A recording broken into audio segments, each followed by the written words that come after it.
My name is Omar Sanyang, General Secretary, Gambians Against Looted Assets. I am speaking in my personal capacity as Omar.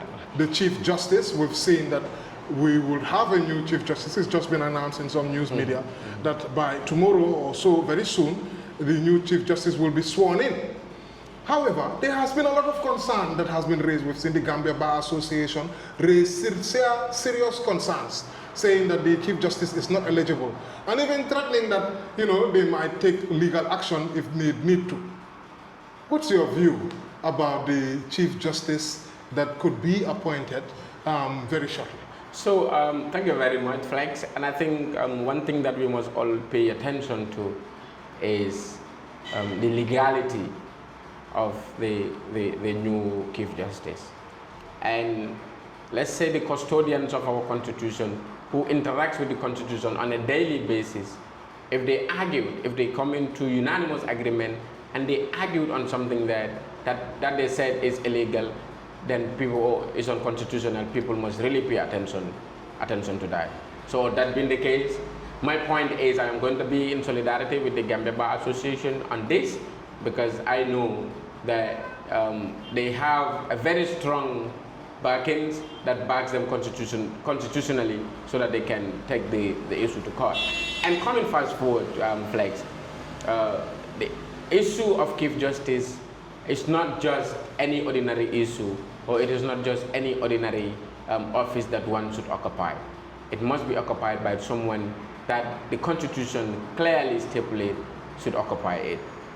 And from the look of things, the new, let's say the incoming Chief Justice, it's going to only serve a term of 2 or 3 before his tenure will come to an end. He's 72, and the retirement age for Chief Justice is 75. So you can tell me that you are 72 years old and you are not even going to serve a single term, and your tenure is going to be expired. On what basis are you going to allow yourself to be in that kind of a situation?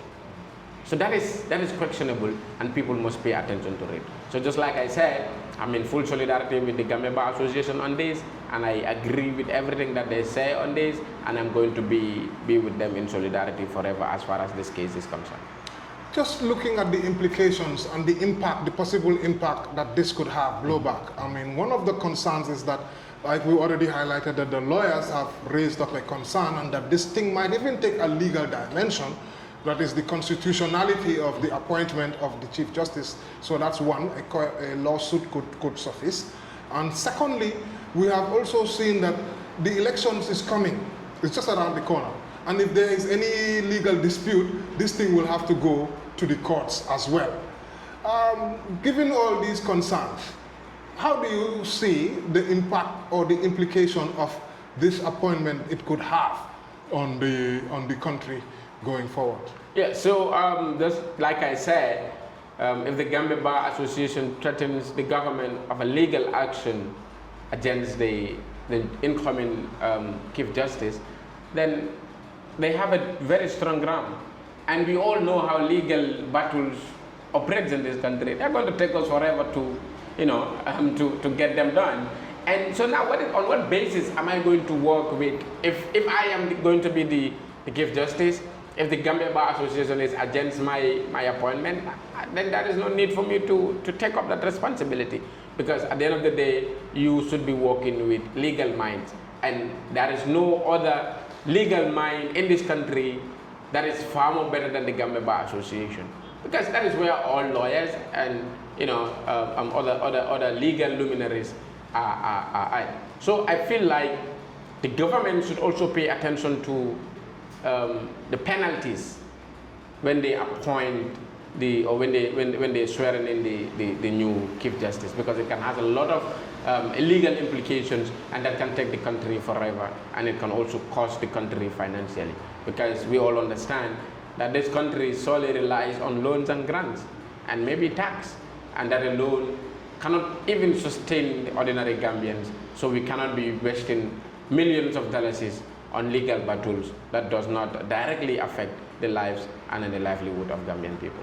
And then finally on this topic, what does this say about the Minister for Justice and the Attorney General office? and the advice that he is giving to the president? Because sure, he must have read the Gambia Bar Association petition, and he surely must be aware that there is a looming possibility that this thing could also go to court. Do you think he's advising President Adama Barrow in the right way? Is he doing his job properly? I think Dawda Jallow is one of the most incompetent ministers to ever mount the office of Attorney General and Minister of Justice. Because, look, something very tragic happened in this country, and I sent in a very bad signal to his office. That is not a mistake. It was scientific. The state accused and discharged the Bojang siblings. And through the Attorney General's advice, they were arrested. That alone sends in a very bad signal. And I think if that happened to someone that is very genuine and someone that has the interest of the country at heart, you should have resigned, because you have failed in your capacity as a legal advisor to the president. Because this happened nowhere in the world that you will arrest, the state will discharge, a competent court will discharge someone and you arrest them even before they leave the premises of the state custody. So that is tragedy, and that is not a mistake. It is scientific and it has been planned. So that alone sends in a very bad signal that Dawda Jallow is not competent. So this minister cannot just come in and say that was a mistake. If that was a mistake, then people really have to question your competence as an individual. So Dawda Jallow has been maladvising the president legally, and I think his advice is going to cost this country, has been costing this country a lot of money and a lot of resources that should be invested in the lives and in the livelihood of Gambian people. So left to me alone, Dawda Jallow should have just let go, resigned honorably, and give the office back to the Gambian people so it can be filled by someone that is competent and can do the job better. Thank you very much. And just to add to what you've said, we've seen the advice or another appointment which is costing the Gambians. Exactly. The Auditor General. We are paying for two Auditor Generals. So the advice of removing the Auditor General and appointment of another Auditor General, what legal advice is that? If that understands the Constitution and then the legality of removing an Auditor General, even someone who does not, we don't need to study law to be able to know that the office of the Auditor General is independent. So you cannot advise the president of forcefully removing the Auditor General and appointing another Auditor General.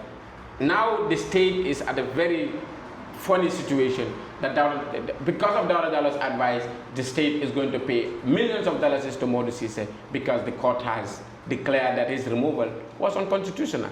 So Dawda knows all these things. What went wrong? Is it that Dawda is trying to emotionally massage the egos and also the emotions of the president and not telling the president what needs to be told?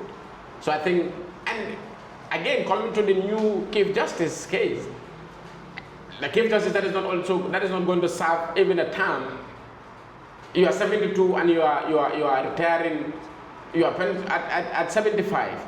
On what basis am I going to advise the president on appointing someone like that? Someone who is just going to be paid 2 years and they are going to be paid a retired, all privileges that retirement comes with, and that is also going to cost. So I think Dawda Jallow has cost this country more harm than good, and I don't know whether this is possible, but I think the president should have allowed him to pay all these dues on himself so that he will know the pain and the suffering that Gambian people are facing.